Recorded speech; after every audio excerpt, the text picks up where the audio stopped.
inspiring people to live their best and most carbon-neutral lives. Because the thing is, back before the book, I did like her. There was something both aspirational and authentic about her that had compelled me to hit follow a few years ago, long before the wall hangings and the constant hashtag ads that clutter her feed these days. Ghostwriting isn't a glamorous job. And even if nothing about this finished product screams Chandler Cohen, I've been strangely giddy over the idea of finally meeting Maddie, because some part of me is still a little starstruck.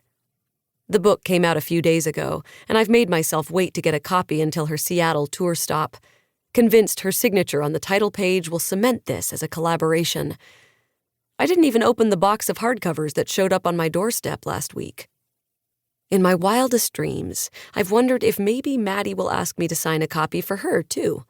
An inside joke between the two of us. And somehow that would make up for all the 11th hour rewrites and irreversible anxiety-induced damage to my cuticles. Chapter 6. Harness Your Inner Optimist. Maybe the book really did make an impact. Maddie lifts one arm in the air. Can I get a show of hands? Who here has ever posted a photo of themselves smiling when they were so far from happy? Hitting the submit button almost felt like a lie. Nearly every hand goes up. There's nothing to be ashamed of. I've done it plenty of times. But it's not the photos of my smiling face that have enabled me to connect with so many of you. It's the photos of my crow's feet, my frowns, even my tears. She slips her phone from her pants pocket, scrolls through her own feed. The next time you post something, think about how much it's representing your authentic self. And then don't just hit submit. Take a new photo. Write a new caption. Let your inner beauty do the talking. Then she's going to love my event recap, Noemi says. A woman in front of us turns around, shoving a finger to her lips. Noemi goes silent and blinks wide, innocent eyes at her. You're going to get us kicked out, I say. And then what am I going to say to my publisher? You can tell them I'm living my truth and speaking my heart. Isn't that what Chapter 12 was about? Unfortunately, yes.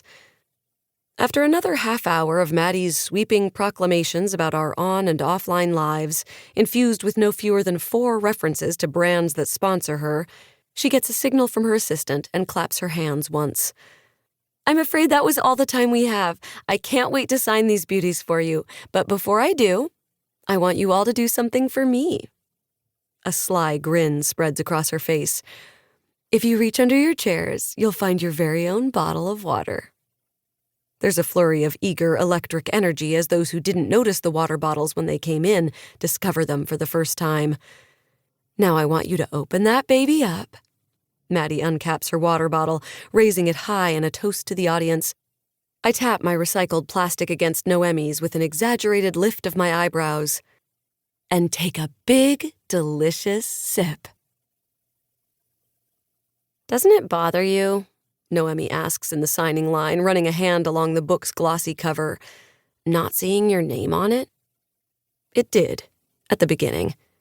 But now there's a sense of detachment that accompanies a book release. As a celebrity ghostwriter, I'm not hired to be anyone's co-author. I'm supposed to write from their point of view, to become them. My first author, a Bachelor contestant who infamously dumped the guy on national TV after he proposed, was an utter delight, and she still emails asking how I'm doing. But I quickly learned that wasn't the norm.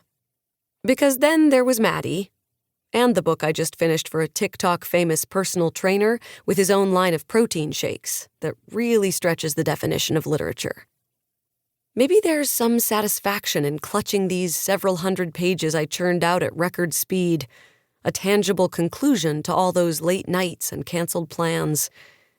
And yet I can also completely divorce myself from this book in a way that's either great or terrible for my mental health.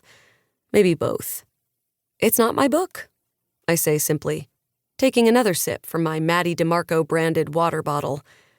It's like weirdly good water, and I'm not sure I want to know why. The signing line crawls forward, people asking Maddie to pose for photos before they head off to pay at the register.